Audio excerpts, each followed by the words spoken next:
I didn't go looking for the truth. The truth came looking for me at 2 a.m. on a Thursday night, glowing from my wife's laptop screen like a confession waiting to be read. 25 years. That's how long I'd been married to Elizabeth Lawson. I knew her coffee order by heart. Black, no sugar, strong enough to strip paint.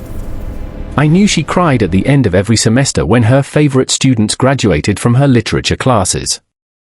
I knew that Thursday nights were sacred, reserved for her beloved book club, where 8 women gathered to discuss novels and drink wine and do whatever it was women did when their husbands weren't around.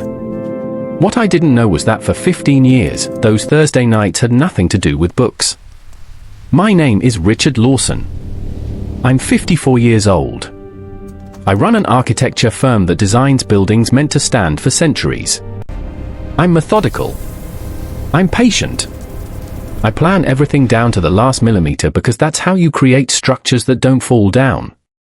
And on that Thursday night, as I stood in my darkened kitchen staring at my wife's laptop screen, I watched my entire life collapse like a condemned building. I'd been working on the Marsh Complex project, a 50-story mixed-use development that had kept me awake for weeks. Deadlines, permits, engineering concerns. My mind wouldn't shut off, so I'd gotten out of bed at 2:30, careful not to wake Elizabeth, and padded downstairs for a glass of water. The glow caught my attention. Elizabeth's laptop sat open on the dining room table, screen still lit. She must have forgotten to close it before coming to bed. I walked past it, filled my glass, and was heading back upstairs when my eye caught a name. Stephen. I stopped, set the glass down, leaned closer. The chat window was open. A conversation between Elizabeth and someone named Karen Foster. Thursday was perfect. Stephen says, Patricia won't be back until midnight. We have until 10 o'clock. I read it again, then again. My architect's brain, the one that analyzed every detail, that spotted flaws and blueprints that others missed, started working. Stephen, Patricia. These names meant something. Patricia Grant was Stephen Grant's wife. Stephen was an orthopedic surgeon, and I'd met him at faculty events with Elizabeth. He'd always been friendly, charming even. Why was my wife discussing Stephen's schedule with Karen Foster? I sat down at the table. My heart was doing something it had never done before. Not racing exactly, but pounding with a slow, heavy rhythm that felt like structural stress on a foundation that wasn't designed for the load. I scrolled up. The messages went back months, years. The more I read, the more the architecture of my life revealed itself to be built on sand. Last Thursday was incredible. Stephen knows exactly what I need. Have you talked to Linda about the schedule conflict? If Brian is coaching the away game, we need to adjust. Patricia says she and Robert are using the Peninsula Hotel this month. Tell her I'll need the room Thursday after next. Don't worry about Richard. He's so buried in his blueprints, he wouldn't notice if I came home with Stephen's cologne on my neck. I read that one 3 times. The words blurred and sharpened in cycles. He wouldn't notice if I came home with Stephen's cologne on my neck. How many Thursday nights had I sat in my office drawing blueprints while Elizabeth came home smelling of another man? How many times had I kissed her goodnight, tasting wine that Stephen Grant had poured for her? The next hour passed in a kind of fever dream. I scrolled through 15 years of chat history. Names emerged like characters in a grotesque novel. Karen, Linda, Patricia, Jessica, Michelle, Amanda, Nicole, and the husbands, Stephen, Robert, Brian, David, Thomas, Christopher, William. The women had pet names for their lovers. Elizabeth called Stephen my Thursday remedy. Patricia called Robert her Flying Dutchman, though Robert was actually a pilot, so maybe that was just a bad pun. Karen called Brian Coach, which was accurate, but somehow made it worse. They had rules, too. Never at the family home. Never during holidays or birthdays. Always have an alibi confirmed by at least one other circle member. If anyone gets suspicious, the others provide cover stories, witness statements, whatever's needed. They'd thought of everything, almost everything. By 4 a.m., I understood the architecture of what my wife had built. It wasn't an affair. It was a system. 8 women, 6 of their husbands, including me, oblivious to the fact that their wives were sleeping with other men in the group. 2 husbands, Christopher Wells and William Blake, apparently in on the arrangement. The genius was diabolical. Each woman slept with another woman's husband. Elizabeth with Stephen Grant. Patricia Grant with Robert Foster. Karen Foster with Brian Mitchell. And on down the line, mutual assured destruction. If anyone talked, everyone fell. They called it the Thursday Circle. I closed the laptop, sat in the dark, and felt something I'd never felt before in my adult life. I felt like breaking something. But I'm not a man who breaks things. I'm a man who builds them. And in that moment, sitting in my kitchen with the taste of betrayal like copper in my mouth, I made a decision. I wasn't going to confront Elizabeth. Not yet. Not until I understood every beam, every joint, every hidden support structure of what she'd created. Then I was going to tear it down. All of it. Every last brick. The next 2 days were the hardest acting job of my life. Friday morning, I kissed Elizabeth goodbye before work. Big day ahead, I said. Don't work too hard, she replied. The same thing she'd said every morning for 25 years. You've been so stressed with that Marsh project. I worry about you. I almost laughed. She worried about me. That was rich. I'll be fine. I said, dinner tonight. Actually, Karen and I were thinking about going to that new Italian place downtown. Girls' night, you know. You don't mind, do you? Girls' night, of course. More time with her co-conspirators. No doubt planning something or sharing stories about their unsuspecting husbands. Have fun, I said. I drove to the office. I attended meetings. I reviewed blueprints. I ate lunch with my partners and talked about the Marsh complex and pretended my entire existence hadn't been revealed as a fraud. Tom, my senior partner, noticed something was off. You okay, Richard? You seem distracted. Just tired. Big deadline coming up. You sure? You look like you haven't slept in days. I hadn't, but I couldn't tell him that. Couldn't tell anyone. Not yet. That night, Elizabeth came home from her girls' night glowing. Actually glowing. She was happy, relaxed, more affectionate than she'd been in weeks. We should do this more often, she said, curling up next to me on the couch. Go out with friends, have our own lives. It keeps a marriage fresh, don't you think? Sure, I managed. Fresh.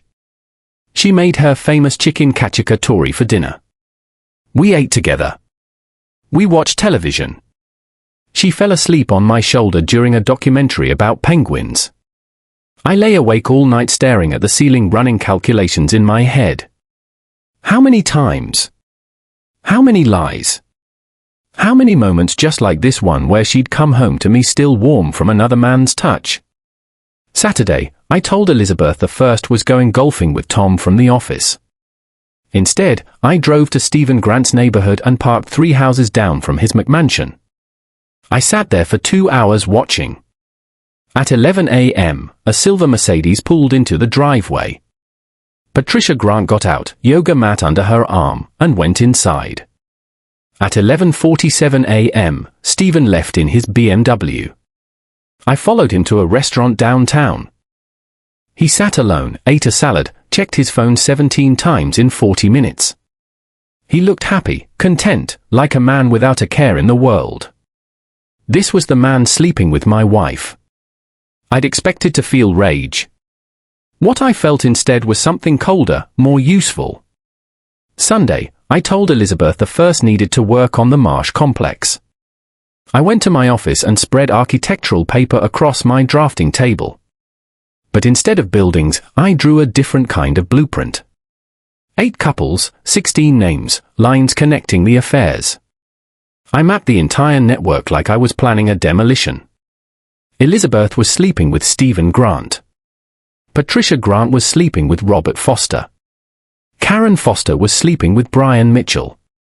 Linda Mitchell was sleeping with David Parker. Jessica Parker was sleeping with Thomas Reed. Michelle Reed was sleeping with Christopher Wells. Amanda Wells was sleeping with William Blake. Nicole Blake floated between multiple men. And Christopher Wells and William Blake knew about everything. They'd made a deal. They were part of it. I stared at my diagram for a long time. 6 betrayed husbands, including me.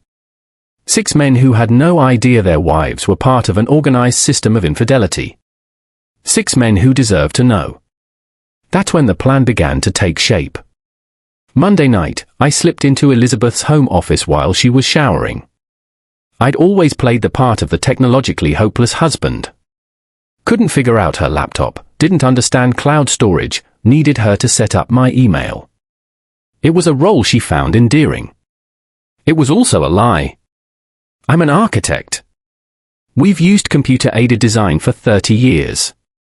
I know my way around technology just fine. I just let her think otherwise. Her laptop opened without a password. She'd never felt the need to protect it from me. I spent 2 hours downloading everything. Chat logs, calendar entries, photos, nothing explicit, thank God, but plenty of vacation snapshots where the Thursday circle had gathered together. Husbands and wives all smiling at the camera. The 6 of us betrayed men grinning like idiots while our wives exchanged knowing glances. I backed everything up to 3 different flash drives. Then I cleared my browser history, closed everything exactly as I'd found it, and went to bed. Elizabeth was already asleep. She murmured something when I slid under the covers. "Love you," she said. I didn't answer. Tuesday, 8 days since the discovery. Time to make contact. I'd thought long and hard about who to approach first. Stephen Grant seemed like the obvious choice. He was Elizabeth's lover, after all. But there was an ironic justice in that approach that appealed to me. Stephen was sleeping with my wife, true, but his own wife was sleeping with Robert Foster. The man was as much a victim as I was, just in a different way. I bought a prepaid phone from a convenience store and sent a text to Stephen's personal number, which I'd found in Elizabeth's chat logs. "Your wife, Patricia, is having an affair with Robert Foster. I have proof. Meet me at Riverside Park Tuesday 7 p.m. alone. This affects more people than you know." Then I waited. At 6:45 p.m. I was sitting on a bench near the fountain at Riverside Park. The evening was warm, the kind of spring night that usually made me grateful to be alive. Now it just felt like background noise. Stephen Grant arrived at 7:02. He was wearing surgical scrubs under his jacket. Must have come straight from the hospital. He scanned the park with narrowed eyes, jaw tight, body language screaming defensive. I stood up, walked toward him. "Richard." He stopped short, genuinely confused. "What are you doing here? Did Elizabeth send you?" "Sit down, Stephen." "What the hell is going on?" "Sit down." Something in my voice made him comply. We sat on the bench together, 2 middle-aged men in a public park about to have the most uncomfortable conversation of our lives. "I'm the one who sent you the text," I said. "You? What are you talking about?" Patricia would never. I handed him a manila folder. Inside were printed chat logs, photos, calendar entries. His wife's affair with Robert Foster documented in meticulous detail. Stephen's face went through several transformations as he read. Confusion, disbelief, dawning horror. "This can't be real," he said finally. "It's real." "How did you get this?" "Elizabeth's laptop. She forgot to close it last Thursday night. I've been doing my homework ever since." Stephen looked up at me. Something changed in his expression. Weariness now. Fear maybe. "You know," he said, "I know everything." "Richard, listen. What happened between me and Elizabeth?" I held up my hand. "I'm not here to fight you. If I wanted to do that, I wouldn't have warned you about Patricia first. He blinked. Then what do you want? I want to show you the whole picture. I pulled out another folder. This one was thicker. Your wife is part of a network. 8 women. They've been operating for 15 years. They swap husbands, Stephen. Each woman sleeps with another woman's husband. It's organized. It's systematic. And the reason none of them ever gets caught is because they're all leveraged against each other. I laid out my diagram, the blueprint of betrayal. Stephen stared at it like it was written in a foreign language. Patricia started the whole thing, I continued. She's an attorney. She built the legal safeguards, made sure no one could turn on anyone else without destroying themselves in the process. This is insane. Yes, it is. And you've been part of it, Stephen. You're sleeping with my wife. Robert Foster is sleeping with yours. Robert's wife, Karen, is sleeping with Brian Mitchell. It goes all the way around. Stephen was silent for a long moment. Then if you know about Elizabeth and me, why are you showing me this? Why aren't you just, I don't know, punching me in the face? Because right now, you're the only person I can talk to who understands what I'm looking at. Because you're a victim, too. Even if you don't know it yet. And because I have a plan. What kind of plan? I'm going to contact every betrayed husband, all 6 of us, and then together we're going to end this. Not with screaming matches and thrown dishes. With precision, with coordination, with consequences that none of these women saw coming. Stephen leaned back on the bench, rubbed his face with both hands. You're asking me to help you, he said. After what I did with Elizabeth. I'm asking you to help yourself. Your wife Patricia is playing you for a fool, Stephen. She's been sleeping with Robert Foster for over a decade. She goes to her book club every Thursday, same as Elizabeth, and they laugh about it together. They have a name for us. Did you know that? The husbands. They call us the Thursday widowers. Because we're so lost without them, supposedly that landed. I saw it in his eyes. What exactly is your plan? He asked. 6 divorce petitions filed simultaneously. 6 lawyers coordinated to strike on the same day. The women won't know anything is wrong until they all get called home from their precious book club on the same Thursday night. And then when they walk through their front doors, they find out it's over. All of it. Every safe harbor they thought they had gone. Stephen was quiet for a long time. You've really thought this through, he said finally. I'm an architect. It's what I do. He looked at the diagram again, traced the lines with his finger.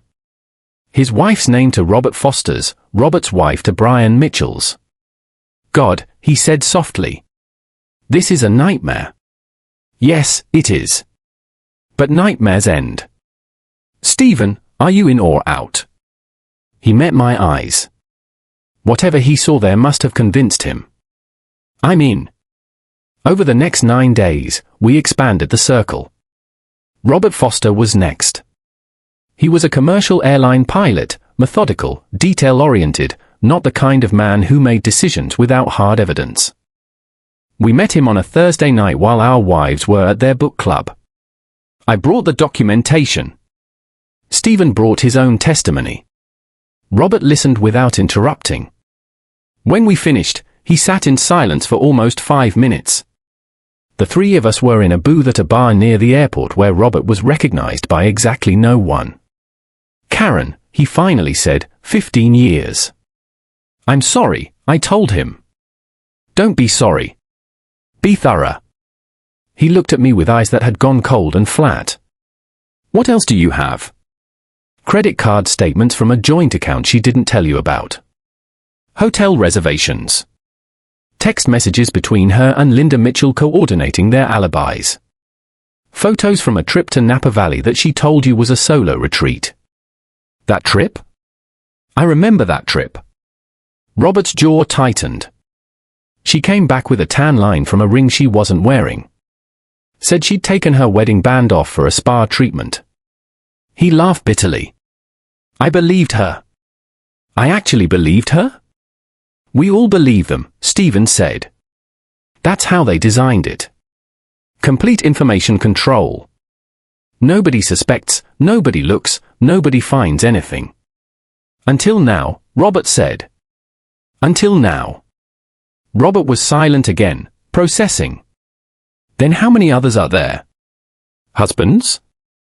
I mean, husbands who don't know, 3 more, plus 2 who do know and have been participating. Who? Christopher Wells and William Blake. They've been part of the network for 10 years. They found out about their wives and were offered a deal. Robert's expression darkened.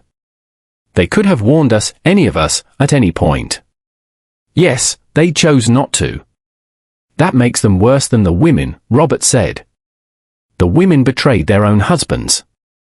Christopher and William betrayed all of us. Every husband in that network. They let it continue. I nodded. That's why we're including them in the plan. What do you need from me? Robert asked. Your brother's a family law attorney, right? Martin. Yeah, he handles divorces. Why? Because we're going to need 6 lawyers who can coordinate their filings all on the same day, same time. Can he help with that? Robert actually smiled. It wasn't a pleasant smile. Martin will love this. He's been trying to get me to leave Karen for years. Said he never liked her. Your brother knew. He suspected. Never had proof, though. Now he will. Brian Mitchell was harder to recruit. The high school football coach had a temper, and his first instinct was to drive to the Thursday circle gathering and drag his wife out by her hair. That's exactly what they're prepared for, I told him. These women have rehearsed their responses. They have alibis for their alibis. They have lawyers on speed dial. If you go in there angry and sloppy, Patricia Grant will have you arrested for harassment before you can say divorce. Then what am I supposed to do? Just sit here? Brian slammed his fist on the table.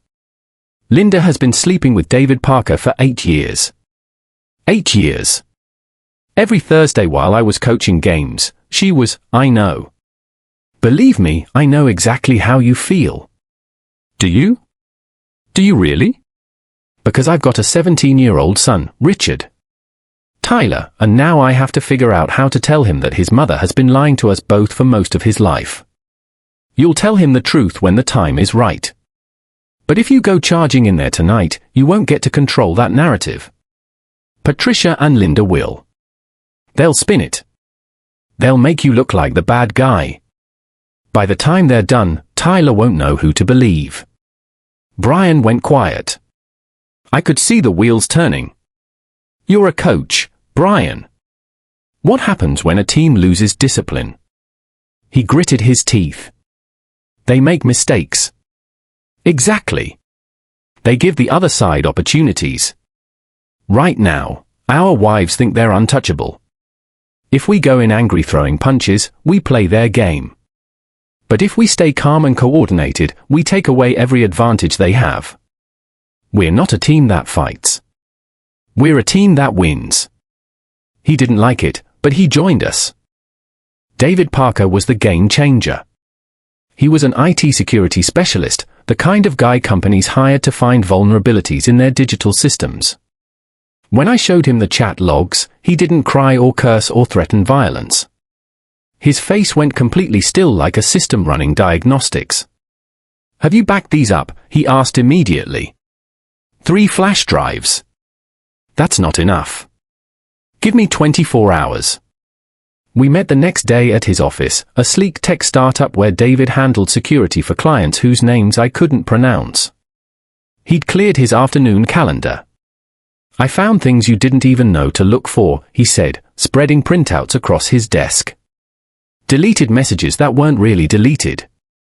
Calendar syncs that showed hotel reservations, financial records that traced credit card transactions to romantic dinners and expensive gifts. How did you access all of this?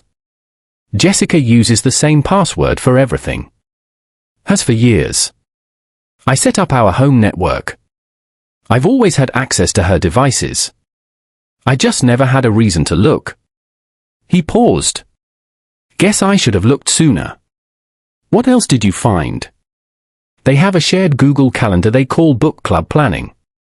It's not planning what books to read. It's scheduling who sleeps with whom and when. Very organized, color-coded even. Linda Mitchell runs it. She's Thula. That's thorough. It gets better. David pulled up another document. They have a shared expense account. All 8 women contribute. They use it for hotel rooms, gifts, even an anniversary dinner once a year where they celebrate the network's founding. They celebrate this. Apparently, the circle started 13 years ago. They've had 12 anniversary dinners. Last year they went to that French restaurant downtown. Lipat something cost $800. Unbelievable. Oh, I'm not done. David's expression darkened. They thought they were careful, but nobody's careful enough when they think no one's watching. He also found the twist that changed everything. Christopher Wells and William Blake aren't victims, he said. They're participants. What do you mean? He pulled up a string of messages between Amanda Wells and Nicole Blake. In them, they discussed how their husbands had discovered the network years ago and had been offered a choice. Join or divorce? They chose to join. David said they've been part of this for almost 10 years. Christopher is sleeping with Michelle Reed. William is with Amanda Wells's full knowledge and participation. The Blakes and the Wells are in an open arrangement. They just never told the rest of us. I stared at the evidence. 2 men who could have warned us, who could have blown the whistle. Instead, they'd taken the devil's bargain. That makes them enemies, Robert said flatly. He'd been standing by the window, reading over my shoulder. It makes them leverage, David corrected. Think about it. When this all comes out, Christopher and William are going to try to present themselves as victims, too. But if we can prove they knew that they actively participated, they lose all credibility. Their testimony becomes worthless. And more importantly, they'll flip. Flip. They're businessmen. Their careers depend on reputation. When I show them what we have, they'll realize their best option is to cooperate with us rather than go down with the ship. And when they cooperate, they'll give us even more ammunition. Thomas Reed was the last to join. The quiet dentist met us in the parking lot of a church near his practice. He didn't want to meet anywhere public. Didn't want to risk being seen with us before he knew what this was about. He listened to everything we told him, his face growing paler with each revelation. When we finished, he asked a single question. Michelle has been sleeping with Christopher Wells. Yes. For how long? At least 8 years, according to the messages. And Christopher knew about all of this? The whole network? For 10 years? Yes. Thomas nodded slowly, removed his glasses, cleaned them with his shirt, put them back on. Christopher and I play golf together, he said quietly. Every other Sunday. We've been doing it for 12 years. He gave a toast at my wedding. His voice cracked.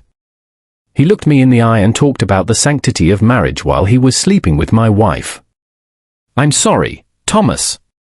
Don't be sorry, he met my eyes. Tell me what you need me to do. When we asked if he was in, he said yes without hesitation. 6 betrayed husbands. 6 men who had been played for fools by their wives and by the 2 men who could have stopped it. The brotherhood was complete. We met at my architecture firm on a Thursday night, 3 weeks after my discovery. The wives were at book club doing whatever they did, laughing at us, probably comparing notes, planning their next moves. They had no idea we were planning ours. I spread the master diagram across my drafting table. 6 men gathered around it like generals studying a battlefield map. The fluorescent lights hummed overhead. Someone had brought coffee. Nobody was drinking it. Here's the plan, I said.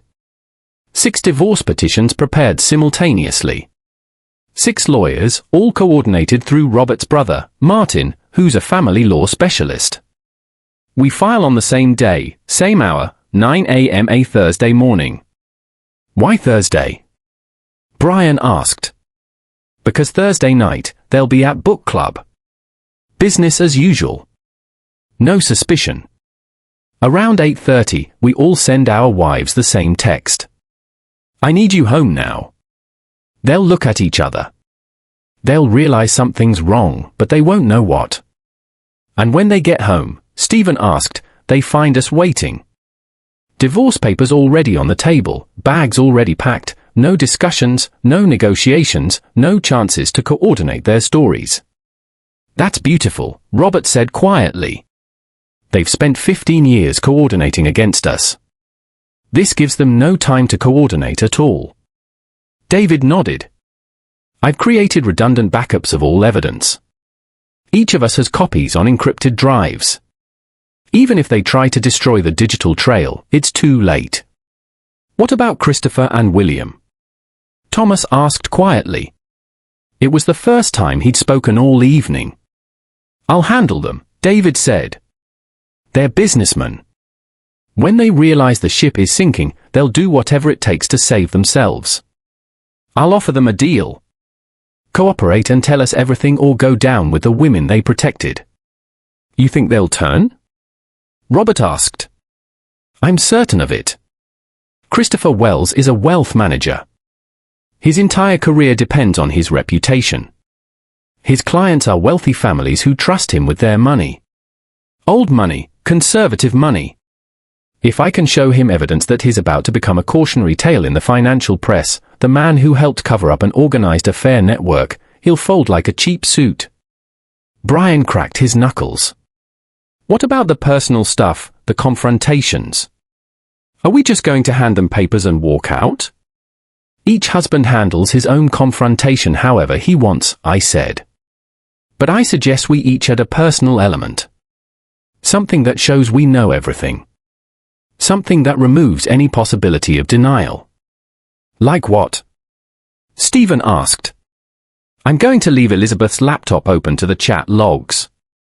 The same ones that started all of this. She'll walk in, see them on the screen, and know immediately that the game is over. Stephen nodded slowly. Patricia has a bottle of wine she loves. Chateau something. Cost a fortune. She only drinks it on special occasions. I found out she's been buying it for her dinners with Robert. His jaw tightened. I'm going to have that bottle on the table when she gets home, full, unopened. And I'm going to watch her face when she realizes why. Brian's contribution was darker. Linda talks about our son all the time, how proud she is of Tyler, how important family is. He paused. I'm going to have Tyler there when she walks in. Brian, Thomas started. He deserves to know. He's 17. Old enough to understand what his mother did. And I'd rather he hear it from me than from some lawyer down the road. We didn't argue. It wasn't our place. 2 weeks from today, I said, they go to book club. They don't come home to the same world. The next 2 weeks were a masterpiece of coordination. Robert's brother, Martin, lined up 6 divorce attorneys, all briefed on the situation, all sworn to secrecy until filing day. We met at his office twice to review the strategy. I've never seen anything like this, Martin admitted. 6 coordinated filings, a network of affairs spanning 15 years, 2 complicit husbands. He shook his head. If I wasn't seeing the evidence, I wouldn't believe it. Believe it, Robert said. And make sure your colleagues are ready. Bank accounts were quietly reviewed. Asset documentation was prepared. Each of us put together a financial exit strategy that protected what was rightfully ours. David handled the digital component, making sure our wives couldn't quietly move money or destroy evidence once they realized what was happening. I've put flags on all joint accounts, David explained. Any transfer over $1,000 and we get an alert. If they try to drain the accounts before we can file for asset protection, we'll know within minutes. What about the house? Brian asked. Linda and I own it together. Your lawyers already prepared the motion. She doesn't get to sell it or change the locks until the divorce is finalized. We also prepared the personal touches. I planned to leave Elizabeth's laptop open on the kitchen table, displaying the chat logs that had started everything. Stephen bought the bottle of wine Patricia always ordered for her special occasions with Robert Foster. He'd leave it on the dining room table. Brian filled out an application for a coaching position in Oregon, 500 miles away. He'd leave it where Linda would see it. David printed every deleted message he'd recovered. He'd spread them across the living room like a paper confession. Robert had his pilot's uniform dry cleaned and pressed. He'd be wearing it when Karen got home. A silent statement that he was leaving, literally flying away from her. Thomas, the quiet one, had the subtlest approach. He'd simply be sitting in their bedroom, their wedding album open to the photo of Christopher Wells giving his toast about the sanctity of marriage. These weren't acts of cruelty. They were precision strikes. Each detail said the same thing. I know. I've known. And there's nothing left to discuss. The Wednesday before execution day, David made his moves. He visited Christopher Wells at his wealth management office, walked into his corner suite, and closed the door. I know about the Thursday Circle, David said. I know you've been part of it for 10 years. I know about you and Michelle Reed, and I know that in approximately 18 hours, 6 divorce petitions are going to be filed simultaneously, and this entire network is going to become very, very public. Christopher went white. His hand shook as he sat down his coffee cup. Who are you? David Parker. My wife Jessica is one of the Circle members. She's been sleeping with Thomas Reed for 5 years. Oh God. Here's where it gets interesting for you, Christopher. You had a choice 10 years ago. When you found out about Amanda and the network, you could have warned the rest of us. Instead, you joined. You participated. You played golf with Thomas Reed, the man whose wife you were sleeping with, and you never said a word. I didn't have a choice. Everyone has a choice. You made yours. David leaned forward. Now you get to make another one. What do you want? You have 2 options. Option 1, you cooperate. You tell us everything you know about how the network operates. Names, dates, locations. You tell us about Nicole Blake's recordings. Yeah, we know about those. In exchange, we leave you out of the filing. You handle your own divorce quietly on your own terms. Your clients never have to know. Christopher's face was a mask of barely contained panic. And option 2, we include you in the public record. We name you as a knowing participant in organized infidelity. We make sure the financial press knows exactly what kind of man has been managing their clients' money. Your career doesn't just end, Christopher. It becomes a punchline. Christopher lasted approximately 4 minutes before he broke.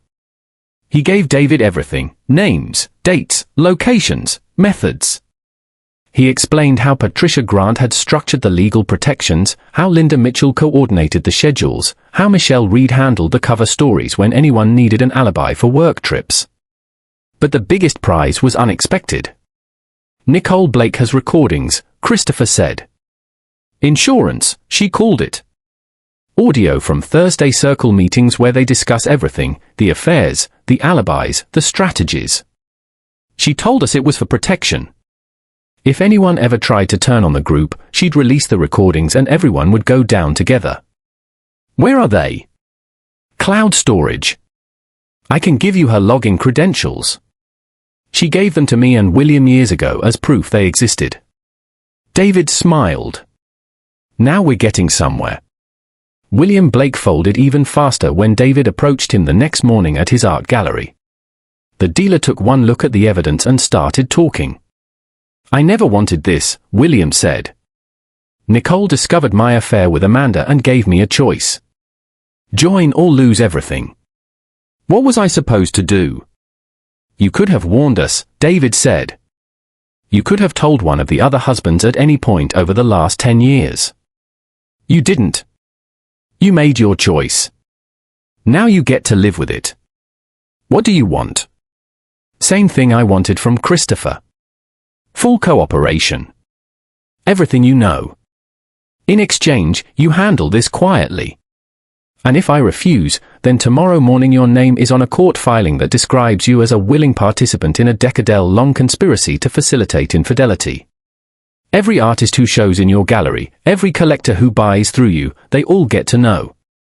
William cooperated. Execution day. I woke up at 5 a.m. after 4 hours of restless sleep. Elizabeth was still in bed, breathing softly, her hair spread across the pillow the way it had been for 25 years. This was the last time I'd wake up next to her. I showered, dressed in my best suit, the charcoal grey one, Elizabeth said, made me look distinguished. Drank coffee at the kitchen table and watched the sun come up through the windows of the house we bought together in 1998. At 8:30, I kissed Elizabeth goodbye. Big day, she asked. You could say that. Don't work too hard. I won't. At 9 a.m., 6 divorce petitions were filed simultaneously in the county courthouse. 6 marriages officially entering the termination process. At 9:47, I got a text from Robert. Filed. It's done. Similar messages came in from Stephen, Brian, David, and Thomas. All confirmed. At noon, I told my partners I was feeling unwell and needed to go home. Same excuse the other 5 husbands were making at their workplaces. By 2:00 p.m., I was in my house setting the stage. Elizabeth's laptop went on the kitchen table, open to the chat logs. Divorce papers went on her laptop keyboard. My suitcase, packed 3 days earlier and hidden in my car trunk, went by the front door. Then I sat down in my home office, poured myself a glass of whiskey, and waited. The sun went down. The clock ticked towards 6 p.m. book club time. I heard Elizabeth moving around upstairs getting ready. Choosing an outfit, applying makeup, preparing for another Thursday evening with her co-conspirators. At 5:45, she came downstairs. She was wearing the blue dress I'd always loved. She'd curled her hair the way Stephen probably preferred. I'm heading out, she said, poking her head into my office. Don't wait up. You know how we get when we start discussing novels. I looked at her. Really looked. Maybe for the first time in years. I know exactly how you get, I said. She smiled, that warm, charming smile that had won me over 27 years ago at a faculty mixer. Then she was gone, the door closing behind her, her car pulling out of the driveway. For 2 hours, I sat in silence. At 8:30 p.m., I sent the text. I need you home now. Across town, 5 other husbands sent the same message. At Patricia Grant's house, 8 phones buzzed within 60 seconds of each other. I know this because Jessica Parker told us later during her desperate attempt to save her marriage. She described the scene in detail. How the women had been mid-conversation, wine glasses in hand, laughing about something trivial. How Patricia's phone went off first, followed by Elizabeth's, then Karen's, Linda's, Michelle's, Jessica's. 6 urgent texts. 6 wives looking at each other with growing horror. Amanda and Nicole were confused. Their husbands hadn't texted. They didn't realize yet that their safe arrangements were about to collapse, too. Don't panic, Patricia said. There's no way they know. Whatever this is, stick to the story. But Jessica said she could see the fear in Patricia's eyes. The attorney who had built the legal safeguards was starting to realize she'd left no protection for herself. Elizabeth came through the front door at 9:14 p.m. I'd been tracking her car on the family GPS, a feature she'd installed years ago for safety. The irony wasn't lost on me. I heard her heels on the hardwood floor. Heard her stop in the kitchen. A long pause, then her voice high and tight. Richard, in my office. She appeared in the doorway, her face ashen, the divorce papers crumpled in her hand. Richard, what is this? What's going on? I stood up, walked past her into the kitchen, gestured at the laptop screen, still displaying 15 years of damning conversations. I'm not interested in explanations, I said. I've read 15 years of them. Richard, please. I'm not going to ask you why. I already know why. I read every conversation you had with Karen about Stephen Grant. I read your calendar, Elizabeth. I know which hotels. I know which nights. I know about the Peninsula suite you shared with him last month charged to a credit card I didn't know you had. Her mouth opened and closed. No words came out. I'm not even going to ask if you're sorry, I continued. You're only sorry because you got caught. And you're only caught because you got careless. 15 years of meticulous planning and you forgot to close your laptop one Thursday night. Richard, let me explain. 6 petitions were filed this morning. I kept my voice calm, level, the same tone I used when presenting blueprints to skeptical clients. 6 women are coming home to this same conversation right now. Patricia Grant, Karen Foster, Linda Mitchell, Jessica Parker, Michelle Reed, and you. I watched her face as the implication sank in. You know about all of them? She whispered. I know everything.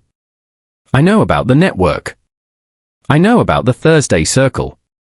I know that you've been sleeping with Stephen Grant for 12 years and that Patricia's been sleeping with Robert Foster for even longer. I know about Karen and Brian, Linda and David, Jessica and Thomas, Michelle and Christopher. I know that Christopher and William were in on it. And I know that right now 6 marriages are ending simultaneously because 6 husbands decided to stop being your Thursday widowers. Elizabeth sank into a kitchen chair. Her perfectly applied makeup was starting to run. How? She asked. How did you find all of this out? I did my homework the same way you did yours when you built this system. You assumed I was too buried in my blueprints to notice anything. You were wrong. She looked up at me with something that might have been desperation. Or maybe just the shock of having her carefully constructed world demolished. Richard, I love you. What Stephen and I had, it wasn't about love. It was something else. Something I needed. But you're my husband. Our life together. Our life together was a lie. For 15 years, you've been lying to me every single Thursday. That's not love, Elizabeth. That's performance art. We can work through this. We can go to counseling. People recover from affairs all the time. No. The word hung in the air between us. Final absolute. I'm not interested in working through anything. I said, I'm not interested in counseling.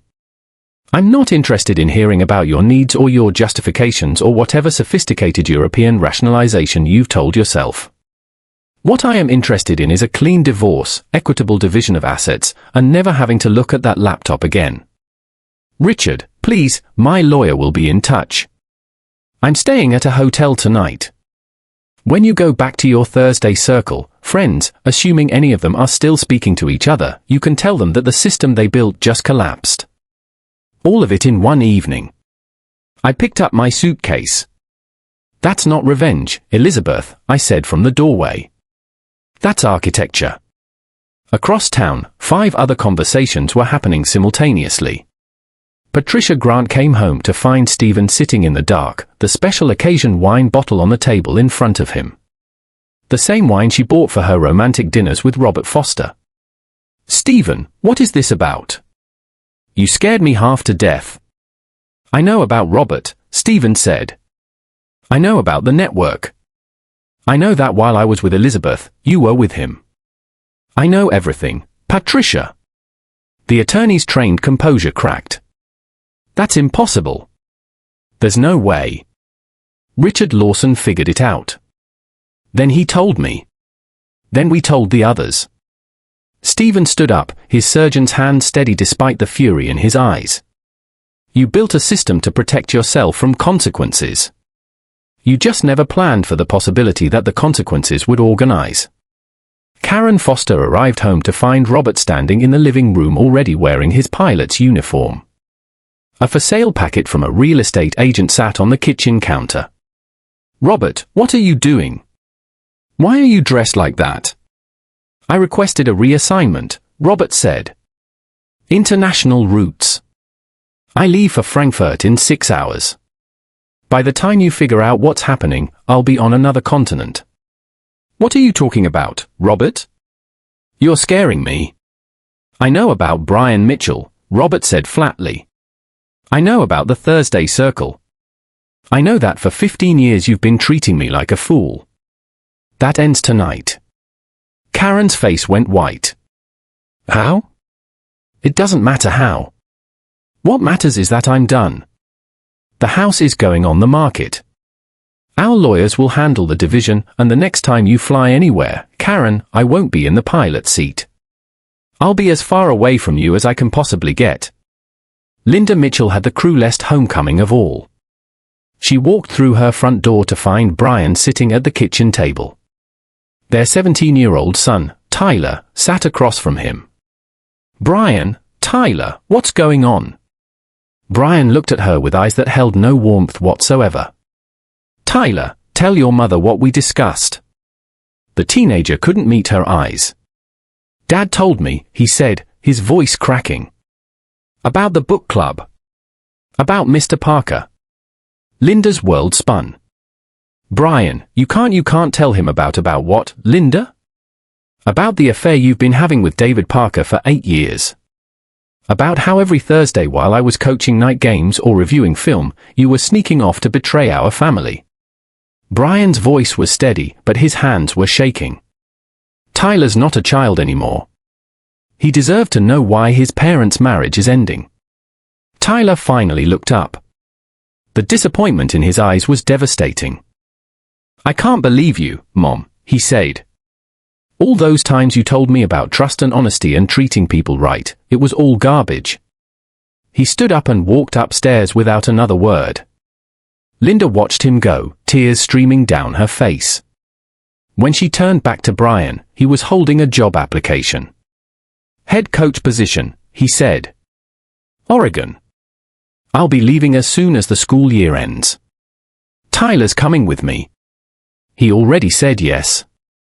Jessica Parker came home to find David sitting at his computer surrounded by printed pages.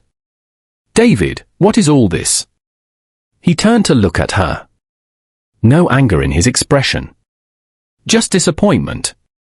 "It's everything you thought you deleted," he said. "Every message to Thomas Reed, every calendar entry, every photo, every lie." He spread his hands over the pages.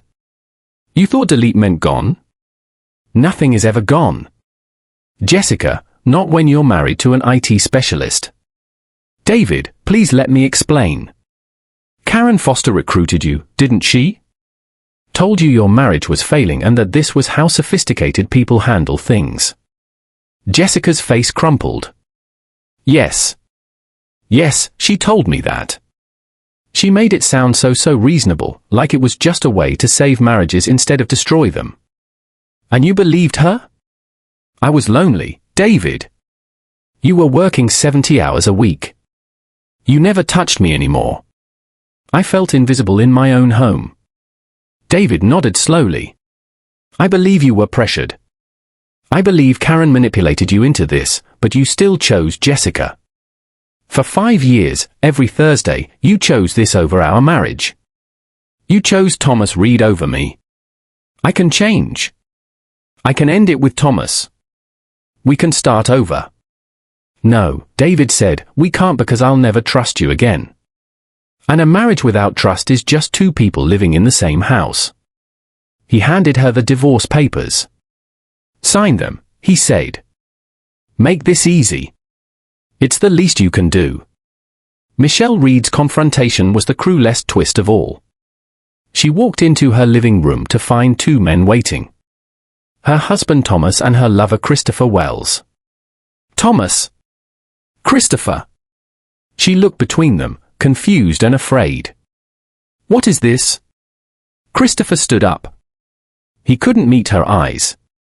"They know everything, Michelle," he said. "About the network, about us, about all of it." Christopher, what are you? I cut a deal. He finally looked at her and she saw shame in his expression.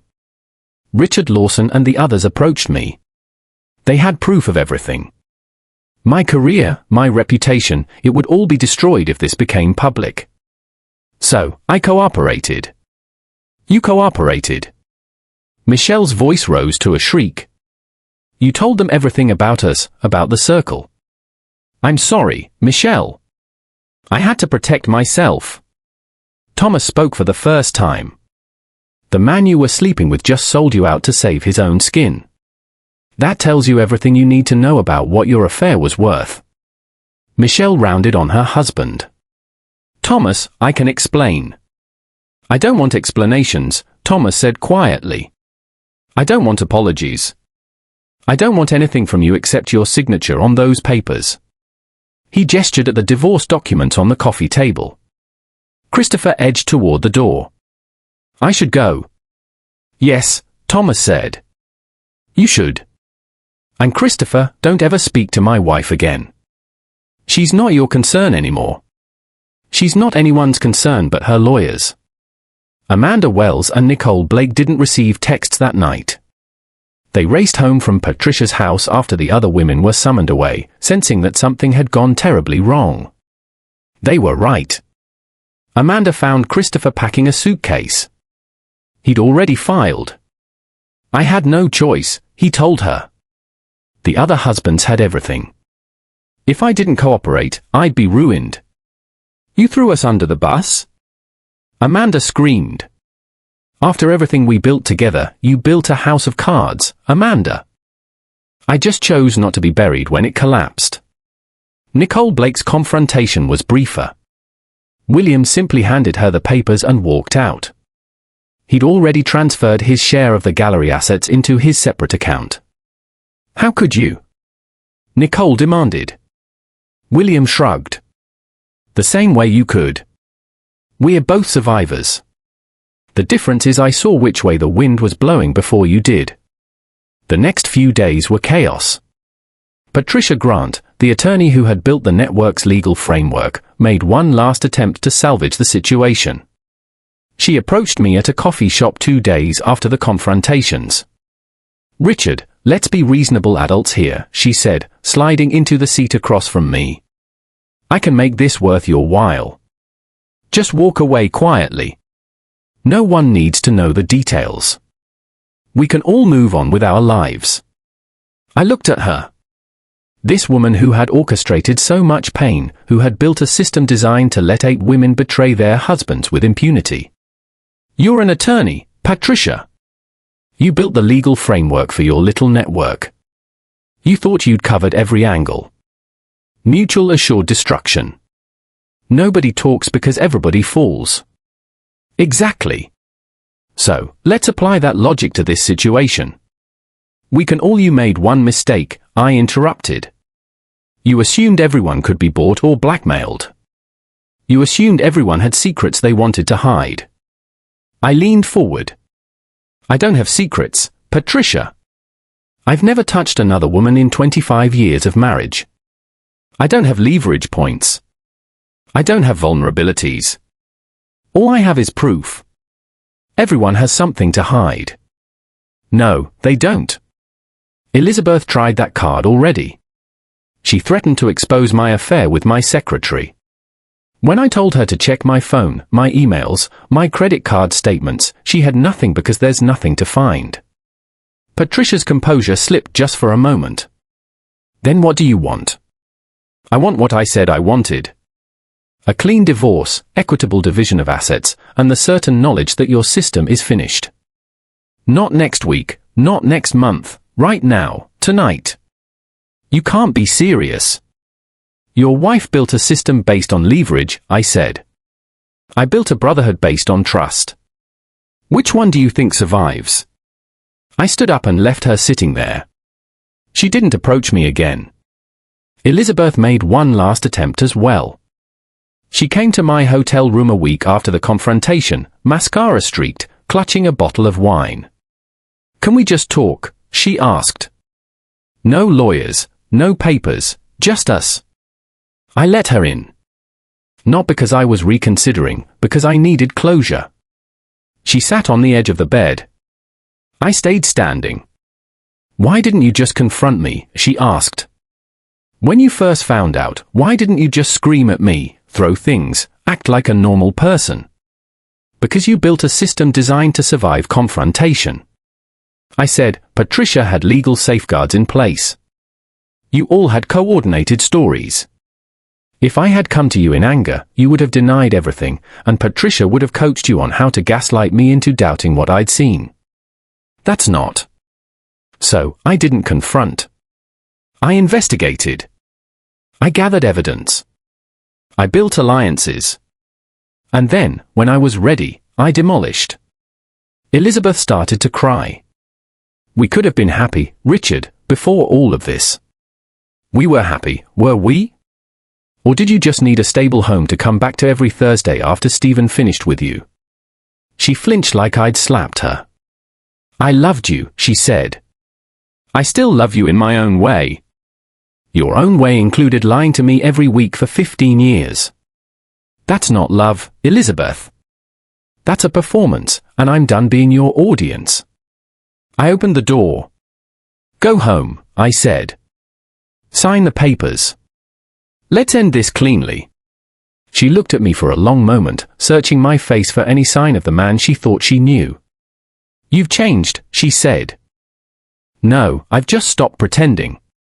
The divorces took 6 months to finalize. 6 marriages, all ending within weeks of each other. 6 women watching their carefully constructed worlds collapse. Patricia Grant lost clients when the details of her involvement became semi-public. She remained an attorney, but her reputation never fully recovered. Karen Foster fought Robert for the house and lost. Last I heard, she'd moved to an apartment downtown. Robert flies international routes now. He seems happier. Linda Mitchell lost her son. Tyler went to Oregon with Brian and barely speaks to his mother. She sends birthday cards that go unanswered.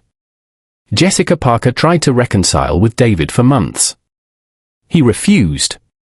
Her confession about being pressured into joining the network gave his lawyers useful ammunition. She received less in the settlement than she'd expected. Michelle Reed discovered that betrayal by a lover stings worse than betrayal by a spouse. Christopher Wells moved to another state and changed wealth management firms. She never heard from him again. Amanda Wells and Nicole Blake were perhaps the least affected. They'd always known their arrangements were fragile. They adapted as survivors do. Elizabeth lost her position on the faculty tenure committee when the University Ethics Board investigated conduct unbecoming. She still teaches, but her career trajectory has flattened considerably. As for me, I'm in a new apartment now. Clean lines, good light, room for my drafting table, and not much else. Every Thursday night, I meet 5 other men at a sports bar downtown. We call ourselves Thursday Night Football, a joke so dark it makes us laugh every time. Brian actually coached us into a decent flag football team. We play in a men's league on Saturdays. We're not great, but we're better than we were. David handles everyone's cybersecurity now. Passwords, privacy settings, the whole 9 yards. He says it's his way of making sure none of us ever get caught off guard again. Robert hosts us when he's between flights. His apartment has a killer view of the city. Thomas got his dental practice renovated.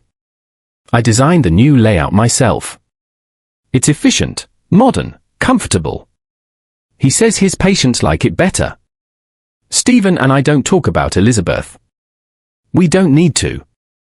The strange thing is we've become actual friends. He's a good man who made bad choices. We both did in our own ways. His bad choice was Elizabeth. Mine was trusting without verifying. Last Thursday over beers and nachos. Brian raised his glass. To Thursdays, he said to Thursdays, we echoed. The women built a secret society based on betrayal and leverage. We built something different. A genuine brotherhood forged in the fire of shared destruction. They thought Thursdays belonged to them. Now Thursdays are ours.